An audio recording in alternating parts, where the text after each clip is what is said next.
ఈ ప్రపంచంలో అందరికంటే గొప్ప వ్యక్తి ఎవరు అంటే తనను కలిస్తే మీకు చిన్నతనంగా అనిపించదు. ఎవరైనా వ్యక్తి తను అందరికంటే శక్తిశాలి కావచ్చు.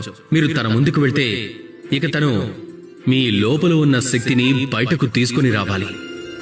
మీ లోపల దాగున్న ప్రతిభను జాగృతం చేయడానికి ప్రేరేపించాలి. అలాంటి వ్యక్తి గొప్పవాడవుతాడు. అలాంటి వ్యక్తి పెద్ద వ్యక్తి అవుతాడు. అంతేకాని తన బలం అలాగే తన ఐశ్వర్యంతో మీకు చిన్నతనంగా అనిపించేలా చేసే వ్యక్తి కాదు. ఇక అందుకే మహాదేవుడు నా ఆరాధ్యుడు అంటే నాకు ఇష్టం. ఎందుకంటే రాజైనా భటుడైనా తన ముందుకు వెళ్ళినప్పుడు ఎవ్వరూ కూడా చిన్నతనంగా అనిపించరు. ఒకవేళ మీరు జీవితంలో గొప్పవాళ్లు కావాలనుకుంటే ఎవ్వరికీ చిన్నతనంగా అనిపించేలా మాత్రం ప్రయత్నం చేయకండి. తన లోపల గొప్పవాడవడానికి ప్రేరణ కలిగించండి. రండి, నాతో పాటు ప్రేమగా చెప్పండి, రాధా కృష్ణ.